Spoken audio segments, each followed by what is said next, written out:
Welcome to the first ever podcast. I am your host, Jeremy Boehm. Hi, how are you? It's episode 53. And if you're new here, this is a show where I interview artists of all kinds about the first experiences in their art form that led them to where they are today. My guest is the ever-talented, ever-awesome Chris Esfandiari of King Woman, of Miserable, of Nightcrawler, of Sugar High, of Dalmatian. Obviously, a very busy musician, very talented, and had the pleasure of hanging out, having a great conversation. So yeah, you're going to get a chance to listen to that in just a moment. Let's do business real quick. I have a Patreon. I record a lot of these intros or outros, and then I realize I didn't push the Patreon. If you're enjoying the show and you would like to help support it, I would appreciate it. Hit up patreon.com/thefirsteverpatreon, and over there you can, ask questions to upcoming guests. As like today, subscribers have the opportunity to listen to the bonus episode that goes along with this conversation with Chris, where you'll hear her answer the questions that were submitted from subscribers. Pretty cool, right? And also, I do these radio episodes. You'll get an extra 2 of those a month. Plus, there's just a whole lot of other kind of content. There's a Discord channel where we all hang out at, do some live Q&As. I'll be going on tour soon, so there'll be like tour journals, all sorts of stuff. If that interests you, once again, hit up the Patreon. Moving on, let's talk about some of my wonderful, wonderful sponsors. Where's my coffee drinkers at? It's probably all of us. I certainly know I cannot go a day or a morning without at least 2 cups. So let's shout out to Rootless Coffee Company. They are a small batch roaster out of Flint, Michigan, making high-end coffee with bags designed by some of the comic industry's rising stars, collaborating with bands, artists, brands, nonprofits, wrestlers, comedians, and more. Rootless is the punk rock gateway to craft coffee. Easy to understand and delicious roast options. Listeners get 20% off their order using the code HARDTIMES at checkout when they visit rootlesscoffee.com. Any size, any grind, anytime, break free from boring. I've been doing this show for over a year now, and it took a really long time for me to get any sponsorship. And thank you to Hard Times for that. And I just said thank you to Hard Times as if they were responsible for me not getting sponsorship. It's the other way around. Anyway, so when the opportunity arose, I was like, oh my God, am I going to be able to do the whole ad read thing? I just don't know if I have it in me. I'm already so self-conscious about so many things with myself. Am I going to be able to pull that off? And every week I feel a little more confident. It could just be in my head. I don't know. But here we go again. Discovered Magazine. Discovered is an international print counterculture magazine encompassing the best of music, art, skateboarding, and anything with a punk ethos. You can get 10% off a yearly subscription using the code FIRSTEVER. You're going to want to spell that out when you hit up store.dscvrd.co.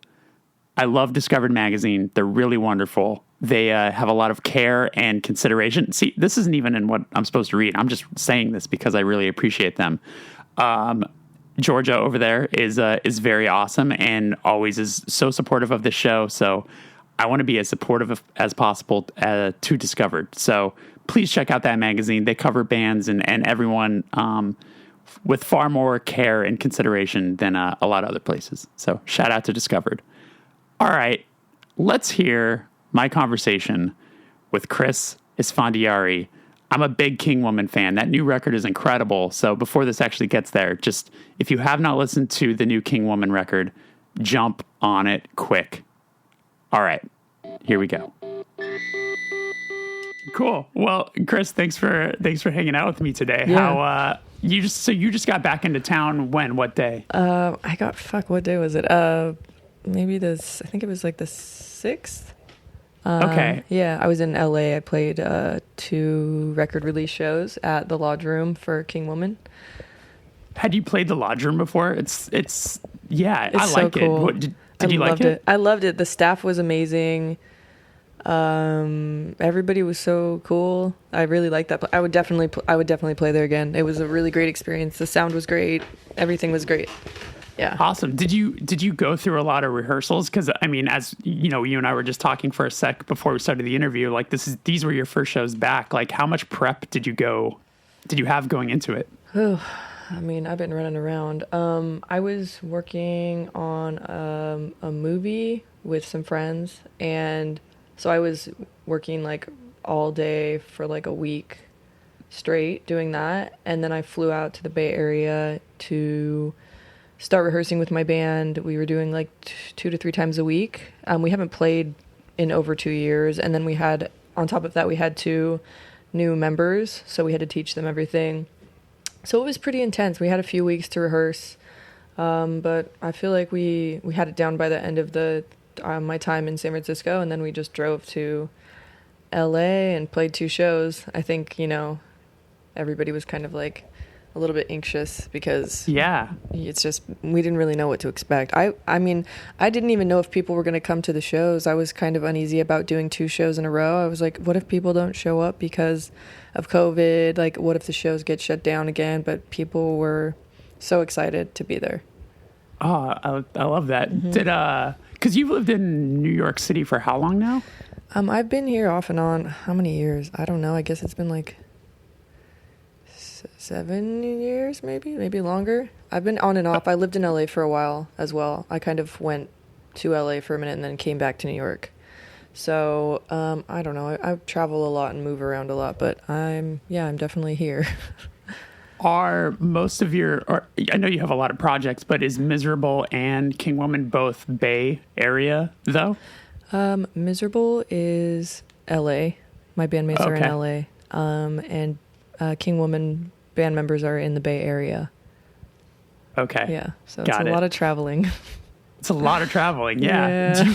Do you like that though? Like where you kind of have, like, it's almost like you have a region for a musical personality almost. Yeah. I definitely I get very restless. I don't do well staying in one place for too long, but I feel like as I get older, I'm growing to appreciate routine more, and I actually no, I don't want to leave. I want to stay in one place for a while. Like, I feel like it's really good for my nervous system to just chill and have a routine. But unfortunately, I travel a lot. Yeah. No, I feel it. Yeah.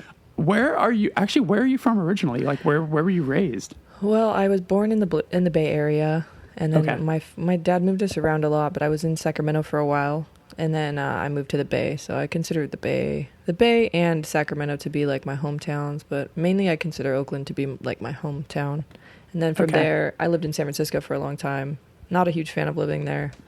And then I moved to New York because I was like, I need to get out of this small city. Like, I feel like everybody should try living in New York at least once if they can. So then I moved to New York, and that was like a total shock for me. And then I went to LA, and then I was like, this is cool, but I'm going to go back to New York now. Yeah, I like to move around and experience new cities and meet new people, Had you traveled to New York City a lot before you actually moved there? Not really. I had been there once when I was pretty young. And then I played the reason I actually ended up moving was because I was not very happy in Oakland. Like, everything was going really well for King Woman out there, but it became like big fish, small pond vibes where just like everybody knew me, and it kind of made me uncomfortable. And I was like, I want to be challenged. I don't want people to even know who I am. I want to be somewhere big where I'm like, I have to reinvent myself and grow and do something new. So I just felt like I was growing to be very stagnant. And when I went to New York City, I played a few shows. And I played at Vitus at one of the shows, and I remember being at the merch table, and I was just talking to everybody, and every single person, there was like a line of people, and every person that came up to the merch table was like, you should move to New York, you should move to New York, you should move to New York. And I was like, okay, I think I'm gonna move to New York, like, because I was already kind of like over it and feeling like uninspired, and like I was lacking challenge. I wasn't challenged where I was, and I was like, fuck it, I'm gonna do something totally scary, and I'm going to move to New York. So I just booked a tour for Miserable from the Bay Area to New York City, and my last show is the day I just stayed there. I like packed up all my shit and like I played a show there, and then I was like, okay, I live here now.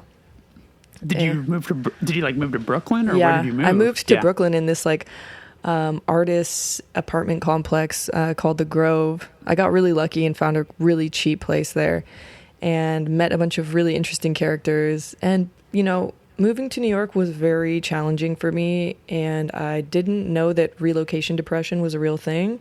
So I just got there, and it was pretty brave of me because all my community is on the West Coast, and I only had a few friends in New York City. My saving grace being in like my first few years in New York City was David Castillo from St. Vitus. He like was such a big brother to me and like took me under his wing, and every time I was sad, he would he would know, and he would call me and be like, "What are you doing? Let's go out to lunch." And he always had my back when I was having a hard time. So shout out to David. That's really nice. Yeah. Where are you from? I'm from LA, like born and raised. Yeah, born and raised here. But New York City to me has always been like, it's my favorite place in the world, right? But yeah. I've never lived. It's always been like, oh, one day in my life, like I'll live there. But like as you get older, things like that become less and less possible, just because it's like I have so much roots here and like. Yeah. Whatever else, but like I kind of like keeping it this romantic place that when I go there I'm just filled with all these emotions and I can really explore and enjoy it and feel like I'm in this paradise for just a couple days and then I'll get to see it again eventually. But totally. When I think about actually moving there though, then I start thinking about all the hardships and one of those things is like something as stupid as it seems really difficult to go grocery shopping in New York City. It's really not. It's so chill. I mean, depends on where you're located, but I just use this app called Instacart, so you can just order groceries online. They bring them to your door. I know that's kind of bougie, but my friend Nick was like, you gotta get Instacart. It's so much easier. And I don't know, being in New York City, it's kind of nice. I think it's kind of nice to have your own little grocery bag and like go to the store and then just like walk home if you can. I guess it depends on your location, but totally. In New York, what places or like where do you like to go when you're here that makes you feel like you really like it here? Honestly, like I know it's funny also when you have so many friends that are like, oh, I don't go to Manhattan. Like I just stay in Brooklyn. I love walking around Manhattan. Manhattan's like the it's best. just I mean, between growing up watching, I mean, as silly as it sounds, like literally loving the Ghostbusters movies as a kid. Like, I think that's what made me like love New York City. Yeah. And then, I don't know, all of that stuff. Like, I just have such a love for the place. It just feels so magical to me. Like, and also Home Alone. Like, between Home Alone 2 and the Ghostbusters, like, I don't know. I think that's what really started my love for the place. So I'm envious of you for being able to actually have made the move. Like, it's like you said, it's very brave. Yeah, it's extremely brave. It can be very depressing here. I won't lie. Like, I have friends here, but there's something about it that can feel very depressing at times and very, very lonely. Kind of this loneliness that I don't really feel when I'm in LA. So every time I come back, I really have to work towards like not letting that heaviness get the best of me and like making sure I kind of leave the city every once in a while because it can get very heavy to be here. It's just the energy here is kind of crazy. Sure. Talk to me about those before we get into all the first experiences stuff. Talk to me about actually performing though, like in LA. Like what was it like to just kind of get back up on stage, hold a microphone? Did it feel different than it had in the past because of the time we've had away from it? Or like, was there so much expectation kind of built on it? Describe what it was like for you. I feel like I don't really get, like when I first started doing music, I was extremely shy. I don't even know how I got to where I am now because I think I was the shyest person on planet Earth. Like, I don't even know. I really felt this strong desire to do music, and I felt like I was going to die if I didn't do it. But I had this barrier where I was so shy and just deathly shy. So I just, going from that to the way that I am now, where I'm just like on my phone and someone's like, okay, you got to get on stage now. And I'm like, oh, okay. And when I first started playing shows, I would like puke and stuff. I would shake and it was like the fear was leaving my body. But, I wasn't so much anxious about people like, oh no, I'm playing live. It was just like, whoa, like this shock of being around people again, kind of feeling a little agoraphobic. Like I've been shut away by myself, so it was just that, just being unsure of what to expect from the crowd as well. But I usually stand out in the crowd when I perform, so I just made a big circle in the crowd and had everybody kind of stand away from me. And I just performed in the center of the crowd. But then I got a bunch of emails where people were really angry that I did that. They're like, we couldn't see you. And I'm like, okay. so I was like, okay. So the next night I stood on the stage for most of the show, but some parts I got off the stage. I just wanted to be with everybody because I felt like we all went through it, and we all could use some love and connection. And I prefer being on the floor with everybody because it just feels weird being like separated from everybody. I kind of feed off their energy, and like we feed off each other, and we're all singing and moving together. So it never really made sense to me to like be above them on a stage. Yeah. But I understand like some people are a little bit shorter. I got some very angry DMs and emails about me being on the floor, but most people know that that's how I prefer to perform. Sure. So now I think I'm going to try to do a little bit of both, because like people were very upset, and I have to consider that they came to see me live. It does feel like a little bit more pressure on me because of the record being out and just like the response to the record. I was like, okay, I gotta step it up, you know what I mean? I haven't played in over 2 years, and that aspect has been a little bit overwhelming, I guess. But everybody was so sweet and excited to be there. I think it went really well. I think both of them went really well.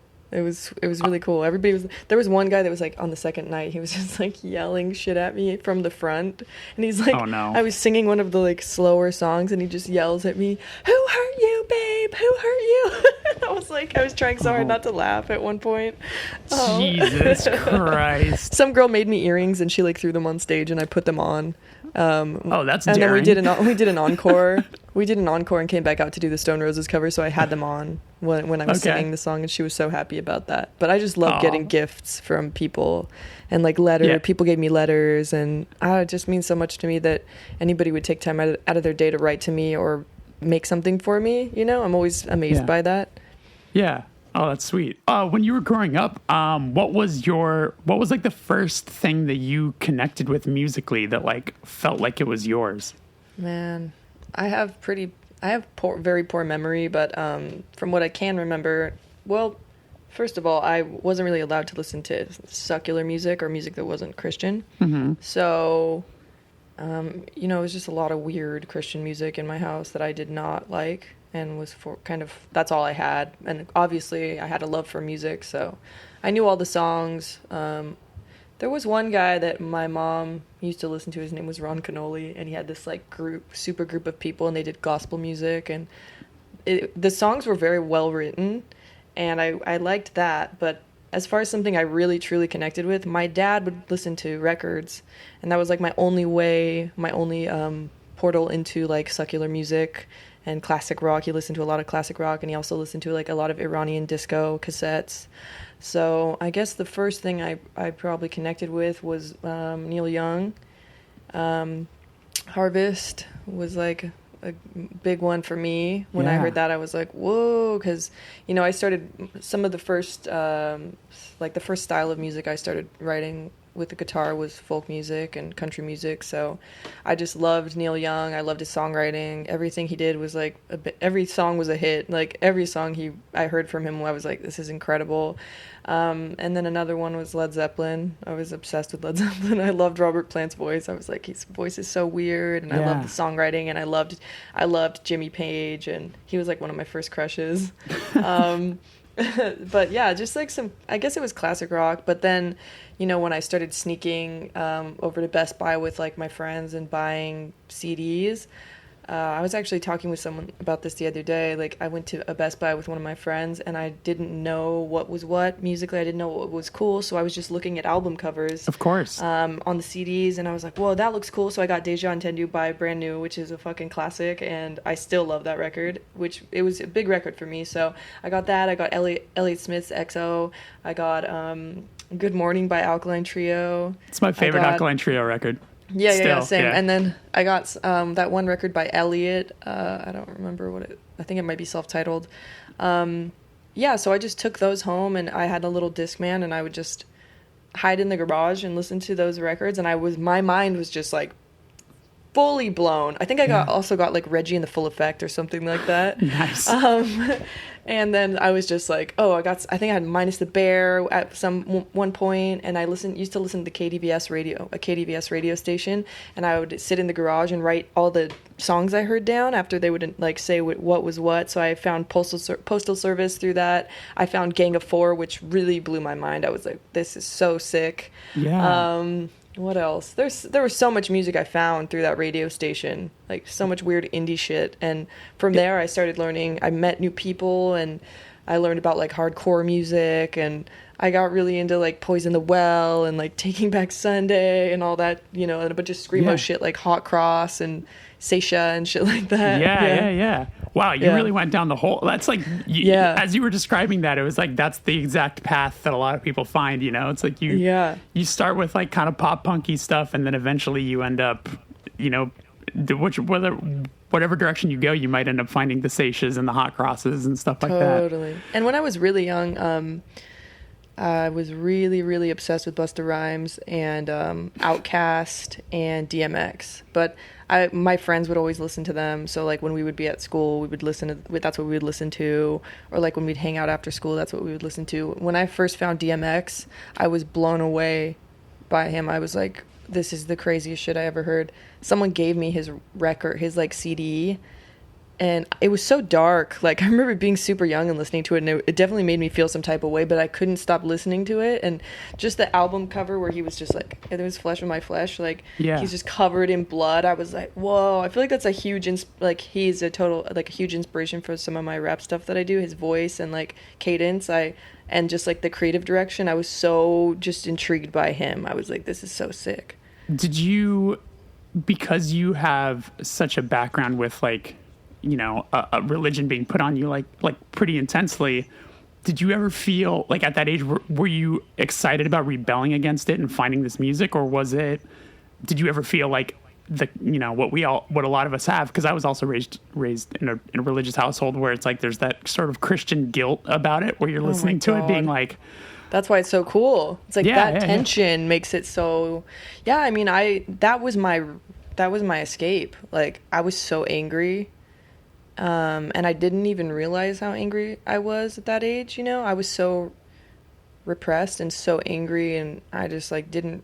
I mean, there's a lot I just can't talk about on like in interviews for what things that happened in my childhood, but it was fucked up, and these songs were my like escape and my release in a lot of ways, and I didn't know how to express myself, but these songs expressed things for me beyond what I was capable of at the time, Did you, kind of a light question, did you have like a routine to make sure that you like wouldn't get caught listening to whatever you're listening to? Because in the past episodes I've talked about, like, for me, I would have my boombox in front of me with my headphones plugged in, but I would put out a cassette of something that was like I'm allowed to listen to. So my mom would think that that's what I'm listening to, but like what I'm actually listening to is like hidden under the bed. Like, you had like a Newsboys record on top or something like that, like a Christian record. I actually got caught one time. She didn't catch my actual stash, but I had this cassette. This is so funny. I'm like just remembering this. Yeah. There was this place called Claire's where you could get jewelry and like get your ears pierced. Yeah. Totally. And they used to have these cassettes of mixes of modern songs on the radio, but like sang really poorly by random ass singers. So There was one I had of like a mix, and it had like Frozen by Madonna, and it had like that Marcy Playground song, and I remember my mom found it, and it was like singing like the Sex and Candy part, and she like broke it, and I got in big trouble. But I didn't have much privacy growing up, so that kind of did me in, not having any privacy, and like I couldn't even keep a journal, so I made my own like code writing, and I made my own little code for like form of like my own language basically, and I would write in a journal because I had zero privacy. So I'm still a little bit weird about keeping journals because of that. Like I'm very paranoid about like having anything private like writing in journals or anything like that. I still have trauma from that. Sure. But yeah, she found that cassette, and that was I got in so much trouble. I got in so much trouble from that cassette. Yeah. And it wasn't even good. It wasn't even like the real songs. It sounded so shitty. I'm gonna try to find it and send it to you because it's so funny. Oh my God, that's interesting that it was like a comp of some random asshole singing Madonna and Marcy Playground. It was so bad. But I was like, I loved those songs, and I would just hear them occasionally on the radio, and I was like, oh, I knew it wasn't the actual song, but I was like, at least I get to hear something similar to the song, you know? Yeah. I was desperate. I would take whatever I could get musically. You mentioned like playing guitar and doing like making kind of like full country stuff. At what point did that start? Like, when did you start playing guitar? You know, it was pretty strange. One of the reasons that I do feel that music is my calling, I feel like the world kind of faded music to me. Like, when I was around 16, my parents got me a guitar, which was pretty random. I was kind of forced to start singing at church, and then I somehow became like a worship leader, and I was very bad at it, and very shy. Like, I did not want to do it. They bought me like a random ass like Ibanez guitar from like a Sam's Club or something, and then like an electric guitar. It was an acoustic. Okay, it was a very shitty guitar. I guess when I think of Ibanez, I rarely think of I can't imagine an Ibanez acoustic, but that's just because I don't play guitar as a main instrument, you know? Yeah, it was not it wasn't the best guitar, but I had that. And then my friend Ashley bought me like a banjo and a guitar, and she's like, you need to do music. And then another one of my friends bought me a guitar. It was like everyone was giving me instruments, and it felt like a sign from the world to do music. So I got a hold of it an old Mac or something. Or at the time, I guess they were kind of up and coming because this was so fucking long ago. Yeah. But I just pressed record in GarageBand. I didn't really know how to use it that well, and I just picked up the guitar and wrote a song within a few minutes. And I was pretty good immediately at writing songs. I didn't even really know what I was doing, and I was like, whoa, and I could just kind of naturally play.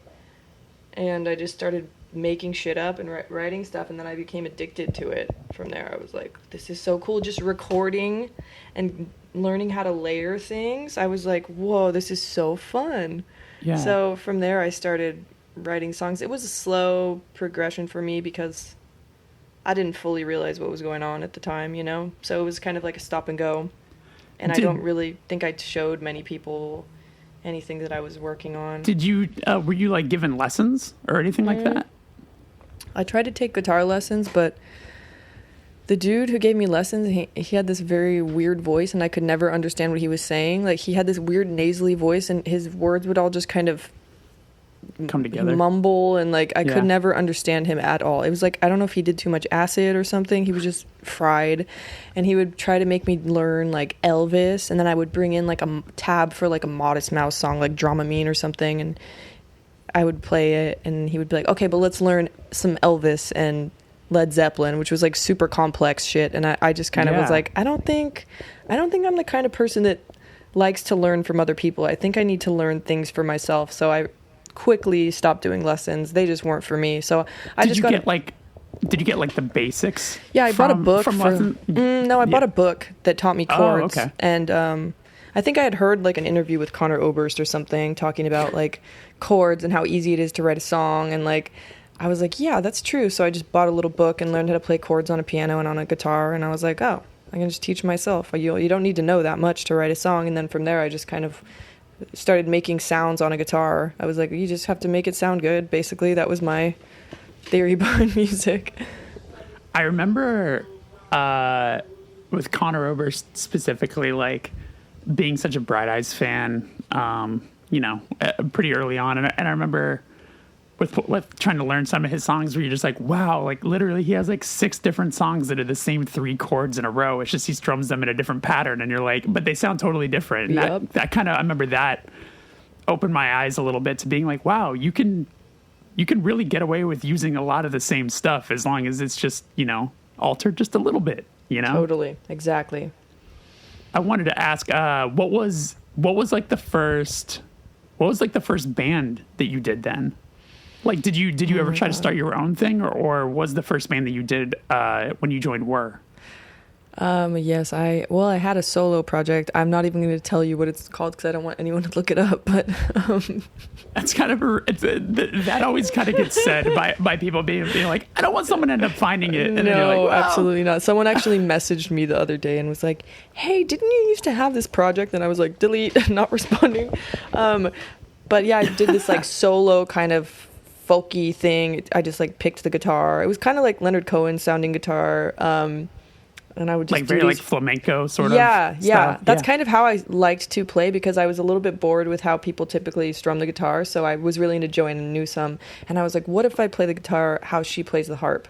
So I would just do these kind of like trans-like strumming patterns. And I was really very into storytelling. So I'd tell these elaborate stories in my songs, and that was the first project I started. And I'm pretty sure my first show was at this place called Luigi's in Sacramento, California, and I was like on the cover of the newspaper or in the first page. It was like a big photo of me eating a piece of pizza, and it was like my first show, and I was like, how did this happen? Like, I guess it was a good omen, right? Yeah. I think I played a show that I'm pretty sure Touche. I'm sure you did. I'm pretty sure Touche, La Dispute, and Loma Prieta played a show there. Oh my God, Brian Kanagaki. Yeah. Shout probably out. like 2010 or 11 or something like that. Wow. Was that like the local, like, did you used to go to shows there a lot when you were growing up? Yeah, or that was one of the local spots. So there was a pizza Yeah. place connected to it, the really good pizza. Yeah. Yeah, that was like the spot in downtown Sacramento. I have to ask, did you ever play the Underground in Roseville, California? That was like the Christian church spot that everybody played at. Oh, maybe, if not with Touche, maybe any of my bands before that. That sounds familiar. What other bands were you in?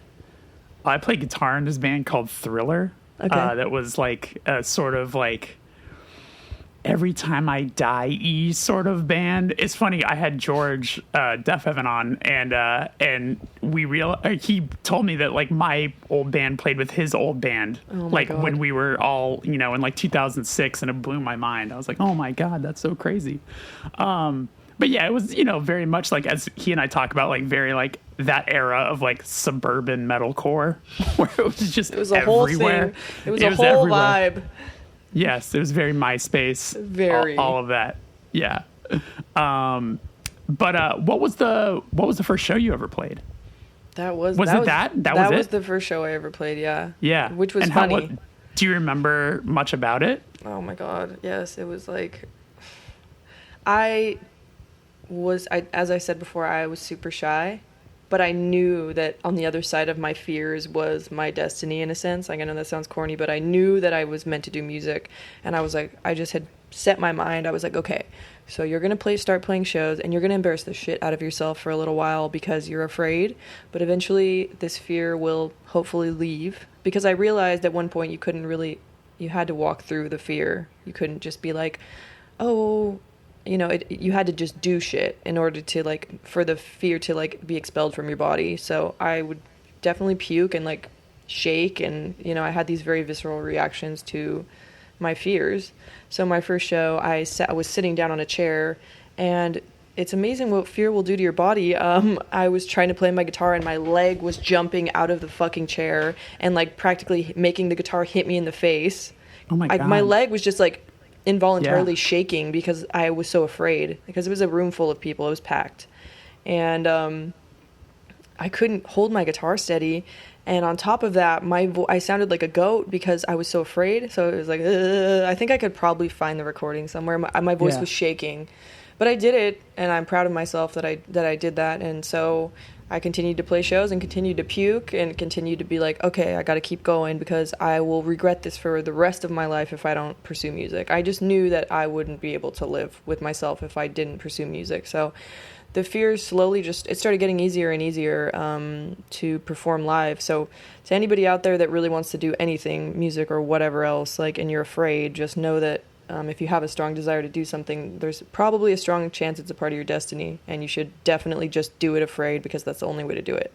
It took me about like over a year of shows to really get free from that fear, and I eventually calmed down, and I was like, I can do this. And then eventually it was like not a thing for me at all. I could just get out in front of tons of people and be like, let's go. And then I became a performer after that, where I was like not only not afraid, but I found this like fierceness and this ability to be a performer and actually enjoy it. I'm kind of curious, what sort of shows were you playing? Were you doing like open mic type stuff, or were you like hopping, like what kind of shows were you hopping on? Like what? I don't think I was ever into open mics. Open mic was always kind of a weird thing to me, mixed bag of like just weirdos that were you don't know what you're gonna get.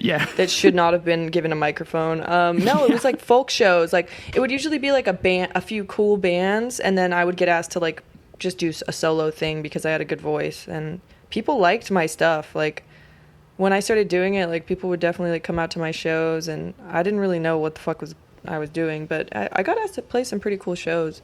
But after a while I started realizing like, okay, playing solo is just weird. I don't want to do this, you know? What was like the first time you recorded? Like what was that like for you? Well, when I had that Ibanez guitar, I got a hold of GarageBand and I recorded this song called Mount Zion, and it was like I think it was like a little over a minute long, and it was just like a few notes on a guitar, and I just started singing immediately, and the song just came out of me pretty much immediately. It was a pretty great song for the first time writing a song. I guess what I'm trying to, I guess more so what I mean is like the first time maybe you went to like a recording studio and it was like a different experience. You know what I'm saying? Like the whole, all of a sudden you're walking in and there's like pressure is on because like that's sort of a thing. I feel like a few, like my first few times in a studio felt like the first time. Like I recorded a 2-song cassette with this label doesn't exist anymore, called Sleep Genius, from the Bay Area, and we just recorded in the dude's like basement or something. But he had like a recording setup, and I had a few of my friends there, and it was just like me. The recordings are pretty sparse. There's like there are no more cassettes, but I think you can find it on Bandcamp. I maybe got it taken down. I can't remember. They're just like these very ethereal 2 tracks that is just me and a guitar, really washed out sounding. That wasn't too scary because I was just with my close friends, but I remember after that I recorded with Whir for that Around EP, and that wasn't, I don't even think that was scary because it wasn't even the style of music that I typically like to do. I was just kind of doing these really like simple, like beautiful vocals that are, I don't know, not really typically the kind of vocals I like to do. But the first time I was like kind of nervous in a studio was I recorded with my dear friend Pat Hills, who lives in Sacramento, and he has a studio called Earth Tone Studio. And I recorded my first miserable EP called Halloween Dream, and this was after I was done working with I think this was after I was done working with Whir, and I didn't really know how to put a band together or what I was doing, but I really wanted to start like pursuing my own thing, but I didn't really know how to like put it together. So I just hit up Pat and I was like, hey, I have these songs and here's like some rough ideas. This is what I want it to sound like. I think I just like hummed out some of the ideas for drums and bass and guitar, and he just brought a few. I think I brought like my friend Steven, who was a drummer, and like a few other people in the studio, and we just like hashed it out. But I was very nervous because I'd never had to like kind of direct a band and arrange things in that sense before. So I was very overwhelmed, but I did it afraid. And I actually feel like for a first EP, it sounds pretty fucking great. And so that to me feels like the first time I really like took charge in a studio to like work on something. Sure. Do you still get that sort of motivation where like you maybe have song ideas, and do you like the collaborative process, or now that it's been so long, do you sort of have your vision and it's like that's what you're going for, or does it matter, or is it different for band to band? No, I really like to be in control of everything. I have a pretty strong vision for everything, so I mean, I have like 10 projects at this point, and I really just like to be in charge and do things my way. The only thing that was like the last King Woman record was pretty collaborative, and also the record I did with Darcy Bayless, Sugar High, we definitely collaborated on that, and we wrote that in like a week in my practice space when we had just met. So that was just a very serendipitous relationship and album, and Darcy's also just an incredible producer. It was really easy to work with him. But yeah, I generally like to be the creative director of everything that I do. I don't think I could work on a project if I wasn't creative directing it and like directing it in general. Sure. Do you think that not to be some sort of like armchair psychoanalyzing go here, for it. But do you think that kind of control is like really a motivator considering like the lack of control you had growing up, you know, where you're like, okay, now I get to be in complete control of like my vision, what I want to do, what I want to make. Do you think that has anything to do with it maybe? No, it's more so that I just think most people have really bad taste and don't know what the fuck they're doing, and a lot of people have no fucking vision. So it's like I have plenty of it, so I would rather take control of the situation than it turn out mediocre. But also I just think it's one of my gifts. Like, to be a visionary is that's my part of my calling in life, and it's become more clear as the years have passed.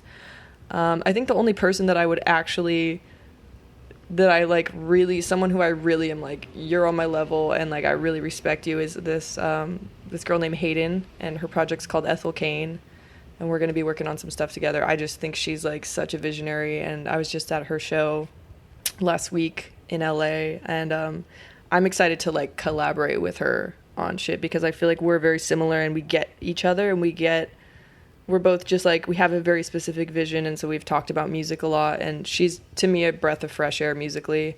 But other than that, I have just very strong ideas, and that's why I have all these projects, because I want to see them come to life and become different characters. You know what I mean?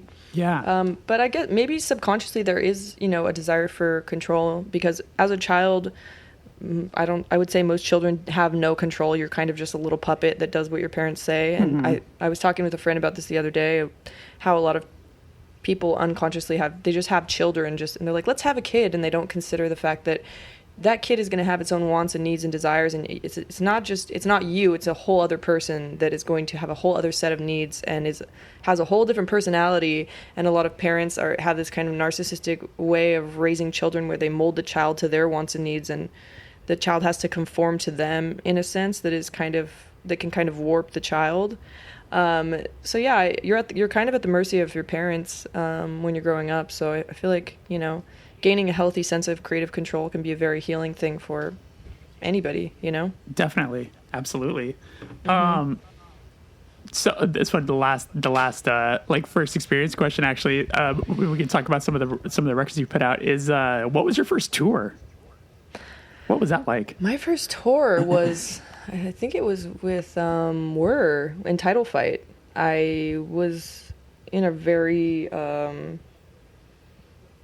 just sad, depressing relationship with someone who had substance abuse problems, and I had, through my tears, had written a Craigslist ad in the middle of the night, like, please, will someone play music with me, because I was working a dead-end job and I wasn't really doing music. I was kind of like, you know, I would write stuff at home, but I wasn't really doing music, and I was living in San Francisco, so fucking sad. And I just was like, these are the bands I like. Does anybody want to start a band? And then Nick Bassett from Whir hit me up and was like, hey, I think somehow we figured out that we had played a show together with my old band and or my old project. And then he was like, our singer's having a baby. Do you want to audition? Here are the songs. I was like, absolutely, like, please let me do it. Like, yeah, I'll nail it. I learned all the songs within a week. He's like, we're touring with this band Title Fight. Like, do you want to come?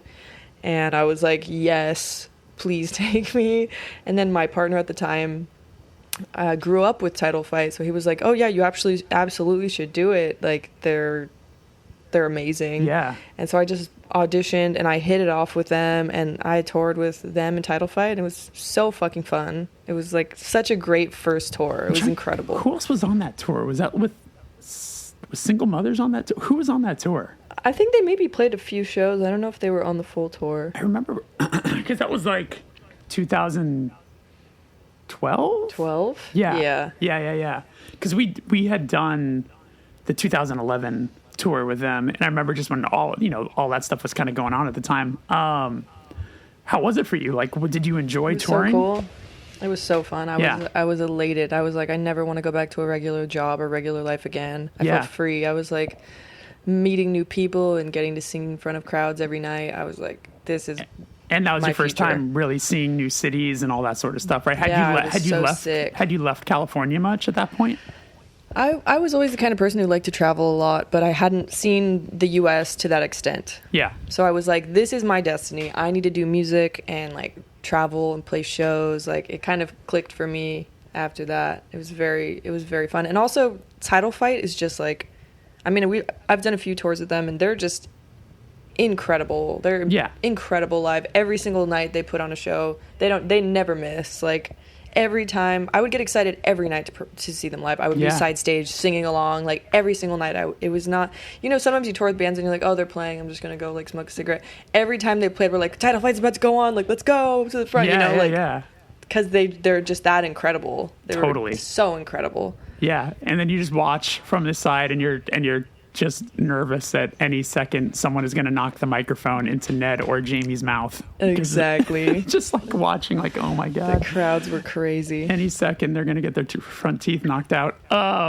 So yeah, when you look at like, because before this interview, I was like going through your discography and like looking at stuff, and it's pretty astounding how once you sort of got off the ground running, it seems pretty nonstop, and it seems like you're constantly working and you're constantly recording, because like in 2013 you did the Were EP, but then you had the first King Woman release, which is the cassette, and then you also had a split 7-inch which came out on Run for Cover, like a Miserable Gray Zine split. Mm-hmm. How were you like consciously dividing your time there, and like what was the immediate motivation? Was it just like, I need to express myself and here's a bunch of new people to do it with, or like where was your head at? It's been a weird journey. It's been a weird journey with the projects. It just kind of started happening. I think I was kind of deprived of expression, and it was something that it curbed my depression to create constant music, but then some of the stuff I was doing didn't really fit in the vein of Miserable or King Woman. So I was like, fuck it, I'm going to start some more projects. Yeah. And then I went to see a psychic.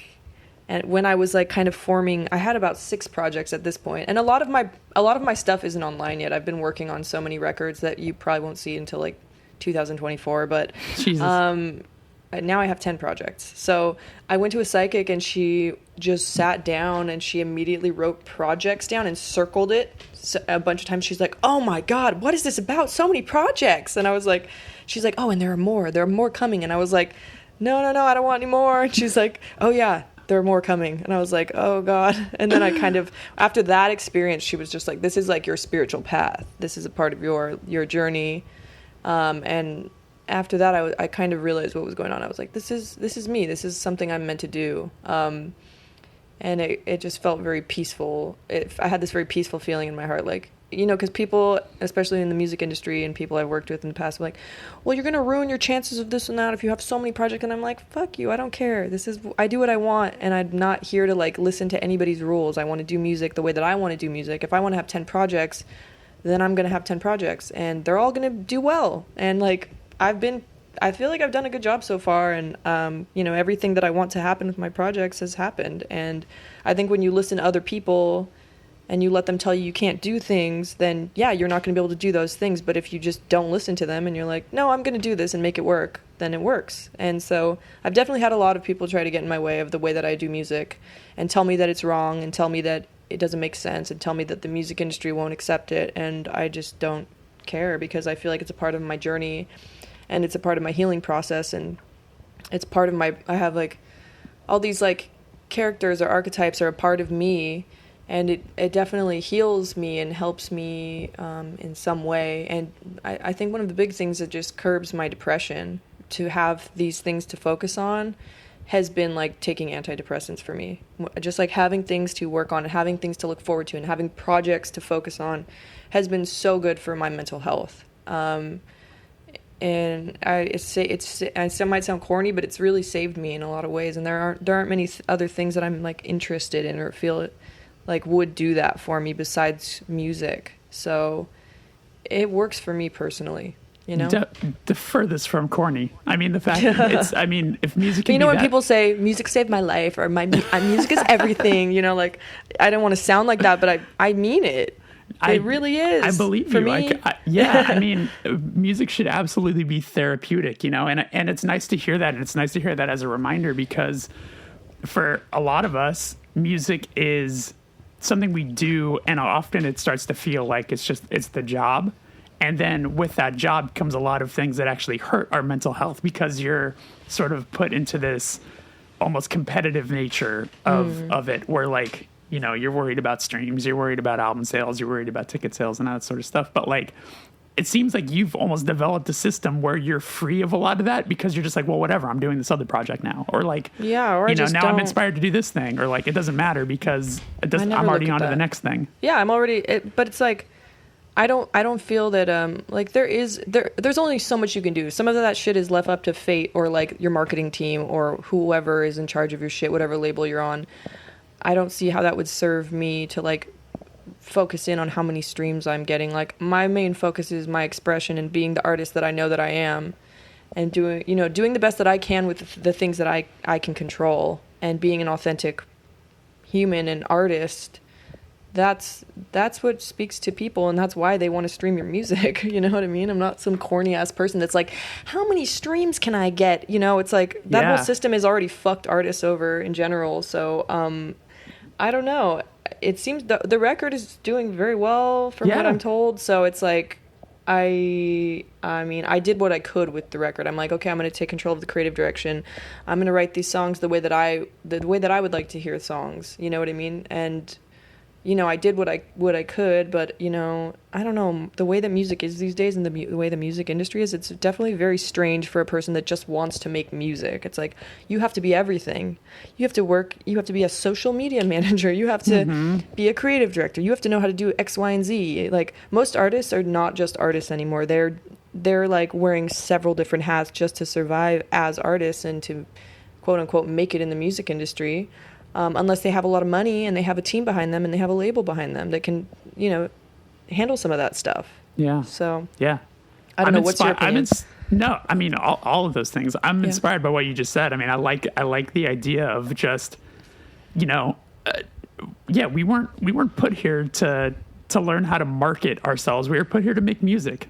You know what I'm saying? And when I think what often gets lost is when success is literally measured by numbers, where you're like, but you don't know how much that maybe one of these numbers was affected by your music. That's what actually matters, you know? Totally.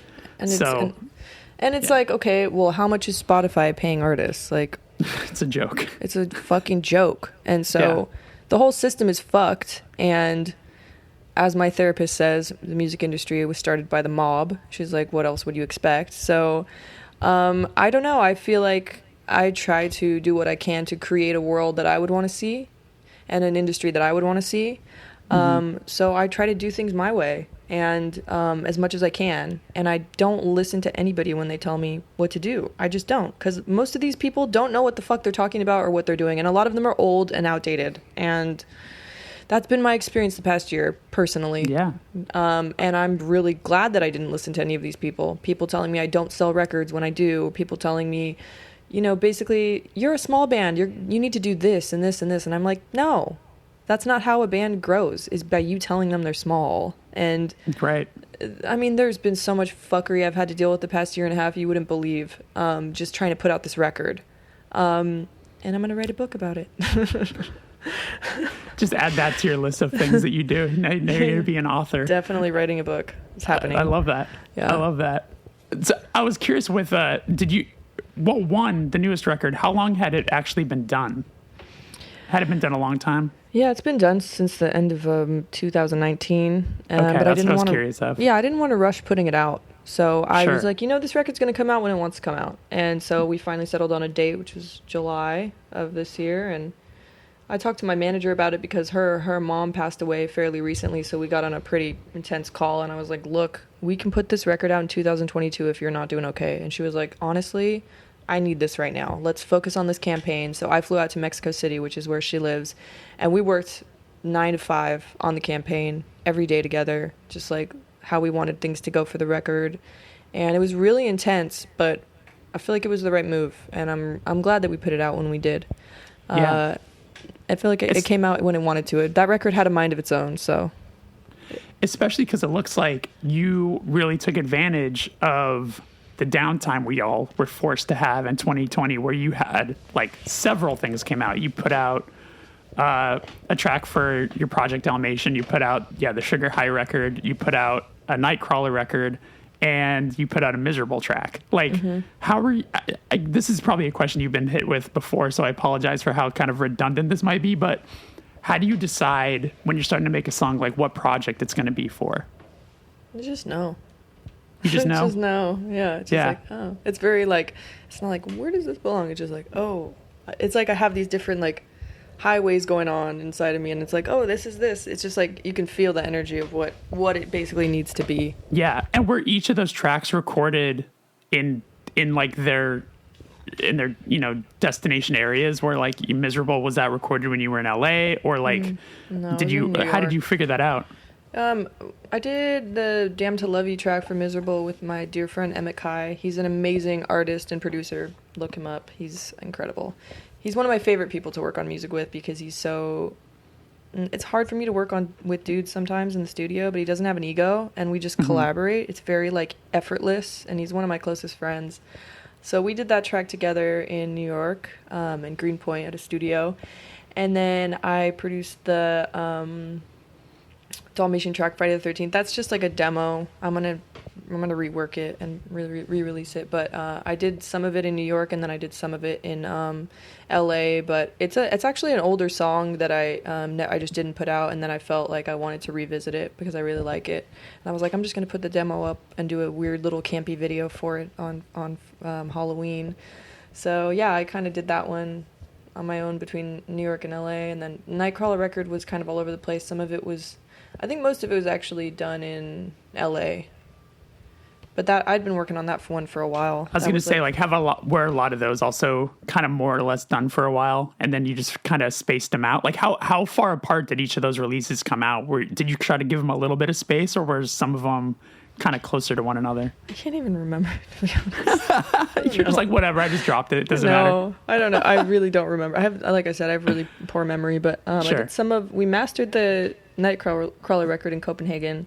I went out there and worked with my friend Rose and my friend Sarah, aka Mama Snake. She's like an incredible DJ, and Rose is an incredible designer and creative director, and they run a label out in Copenhagen that put out the records called Amniot Editions. And that was really fun. Sugar High record, Darcy was like, mixing it in, I think he was in Berlin at the time, and then we had his friend master it, but we were kind of working remote. I don't even remember I think that came out was it last April or May or something like that? I don't remember. I just kind of put stuff out, and then it's out, and it's like, okay, now I'm going to do Did that help you? Did all of these things really help you get through 2020? Like, knowing you had all this sort of stuff like lined up, not even so much lined up, but like ready to be released? Well, the Nightcrawler record came out around the time the pandemic went down, so I was getting off of a tour. I think I had played a show in Puerto Rico. My record release show was in Puerto Rico, and then I had a 3-month tour planned, and I was supposed to do a Nightcrawler showcase at Roadburn and do a tour in Europe, and I was supposed to do a tour with Alex G as well, and all that got canceled. So, I was going to tour that record, but everything got shut down. I think it definitely helped me, but, working on music, it was definitely a strange time. No one really knew what was going on when the pandemic first hit. I was kind of like, can I go see my family? I have to be indoors? We don't have any toilet paper. What's up with the sanitizer? It's all gone. Right. Like, it was so weird. Like, God, the toilet paper. The toilet paper thing is something I've completely erased from my brain, but God, Jesus Christ, what a time. So what a bad. Time. It was such a weird... It was weird. So, I definitely had moments where I was working on music, but then I had moments where I didn't really want to do anything. Yeah. But I'm normally at home. I'm a homebody. I'm social when I'm social, but I generally like to be alone, and being around people really stresses me out. So I enjoy being by myself, working on shit, smoking weed, making beats. So that's my vibe in general, pandemic or no pandemic. Before we start or get to the last question, I just have to. I don't even know if there's really a question here as much as a statement, but you and I obviously hung out just a couple months ago. We got an acai bowl here in LA. And, but I was telling you just how much I really, really, really loved, that first music video you put out. Cause you hadn't, the Psychic Wound video hadn't come out yet, but the Morning Star video, what, like going into that music video, like what was the inspiration that you were like looking for? Like I'm kind of curious from your side, like what you were trying to accomplish with, sort of like the theme of that video. Like what were you inspired by to make that video? You know, just like one shot sort of like, I'm curious, like if there was like, if you had sort of like a mood board of like, oh, I really like this kind of, like I want to try to do this kind of a thing, or like, it just kind of was in my mind. I usually just get inspired by these I get these internal bursts of inspiration. I'm not really out here like wanting to copy anybody or anything like that. It's like, it all pretty much comes from like my brain. And like, I was raised Christian, so I heard a lot about Lucifer, and I was like, this song was haunting me to the point that I had to work on the album. I would hear it in my head all the time. My name is Lucifer, pleased to meet you. It was like looping in my head for a long time before, and I would always be like, I need to finish this fucking record. Was that the first song that you wrote for that record? That line, I had written kind of a part, like, and I was like, okay, I knew that like it was going to be a very big part of the album, and it was haunting me for years. I heard it in my head all the time. I sang it all the time. It was one of the things that pushed me to finish the record and start working on the record. But I don't know. I had this idea for a while. I was like, nope. I feel like it would be really cool if Lucifer could tell their side of the story for once in this very beautiful way. And it came out the way that it did, but it was a loose idea. I was like, okay, so I want my wings to be ripped out, and I want to do a one take, and I want it to be very silver and blue, and I want to wear a suit, and I want to smoke a cigarette. And I told Netta all my ideas, and she just like wrote it all out. She was like, okay, this is what we're gonna do. So then we got there, the lighting people killed it with the lights, and it turned out the way that it did. But it was just kind of a loose idea. I wasn't expecting it to be as cinematic as it was, but I loved how it turned. I mean, it's so beautiful. I still love the video. I think I remember asking you how many takes you did, because it's all 11 shot. 11 takes. Yeah. And I started my period as, this is kind of creepy, but there was like a circle that I stood in before we started the first, like before we started rolling. So I stepped in the center, and we were about to start rolling, and I started my period as I stepped in the center, and I was like, whoa, this is some shit. And I did 11 one takes on my period, and I have endometriosis, so my periods are really bad. And by the second video, I was like, I feel like I gained like 10 pounds by the second. We did 2 videos in a day. So later in the day, I like couldn't even fit in the chaps that I was wearing. I was like super sick, on tons of medication, because when I'm on my period, the first 2 days are so bad that I can't even stand up. So I performed all of that super sick. Respect. Yeah, it was rough, but that was very eerie, the blood just like, and the standing in the center, I was like, whoa, this is some shit. It was creepy. It was cool. I was like, this is so cool. Oh my God. Yeah. Well, I mean, I've probably shown that video to so many people too, being like, have you watched that King Woman video? It's fucking awesome. It's like, thank you. There's been a few friends that whenever, I see that they've made a music video and I feel like they just like knocked it out of the park, I just get so excited. Like the last video before yours that I felt like was great, which I think is someone you probably are also friends with, is there's like a Spiritual Cramp music video for the song Erasure that I those dudes. Yeah, Mike B's my fucking dog, and Barb, his wife, is just the fucking goat. I love them. Everybody in that band is like amazing, just amazing people. Mike B moved to LA. I just got to see him a couple weeks ago. He belongs in LA. He's totally LA boy. He's perfect for LA. I think I've been telling him he should move to LA for a while, so he loves it there. Yeah, it was so good seeing him. I love that guy to death. So me too. Yeah, it was. That was the last music video from a friend that I saw, and I was like, holy shit, this is awesome. Dude, I love Spiritual Cramp. They're incredible. I want that band to be the biggest band in the world. I do too. Right? Be bad being me. Like, I've been screaming from the rooftops. Like, it is funny too, because like, we need to get them signed to like a dope ass label. They need to be. I mean, what about an Epitaph or something? Well, he and I have had all these conversations. We've been talking about it forever, and it's just like, I would love to take Spiritual Cramp on every tour we ever do, but it's funny. For me, I'm like, I don't want to ruin Spiritual Cramp's career by going out with us. I want them to tour with like the Hives or like, the people they should be touring. Like, Yeah. I don't want to ruin their credibility going out with me. Oh, come on. Y'all are legendary. I'm kidding. But still, it's like, I just want so much for that band. I do too. I mean, I've been rooting for those guys for so long. Mike B's just such a character. I was like so stoked when he like finally became what he was meant to become, which is a front person. Totally. I was like, you need to be the center of it. You are a diva. 100%. 100%. All right. Well, I'll ask you the last question here, which is, when was the first time you felt like you were like doing the thing that you had been working so hard towards with any of your projects, or anything that comes to your mind for that? It's hard to say. I feel like a lot of artists have like imposter syndrome, and we never quite feel like we're doing it no matter what happens. True. I can't really remember the moment, but I guess these last few shows I was like, oh, I've arrived at some type of place. Like, I finally feel like, damn, all my hard work really is starting to pay off, and people are starting to understand what I'm doing. I would say like the last few shows. I know that sounds weird because I've done so many shows and so much music, but it kind of clicked for me these past few shows for sure. I believe it. And I'm sure also just, the extra level of it's been 2 years since you've been able to perform like all of these emotions. And then, I mean, because there is that fear. It's like you get up on, you have these shows booked. It's been a long time since you played. And as you were mentioning, worried about, I hope people come. I'm scared to play these 2 shows. And then they turned out awesome. Yeah. All of that. Yeah, they turned out great. Yeah. Wonderful. No need to worry. I hope your shows go well as well. And knock on wood, they're going to happen. I know you're probably so antsy to perform. You're an incredible performer. So it's very sweet of you. Yeah, our record came out in October of 2020, and it's just like killing me that we did one live stream thing, and it's like, it's not the same. You got to get out there. Yeah. It's about time. All right, Chris, you're the best, dude. This was awesome. Thank you so much. Thank you.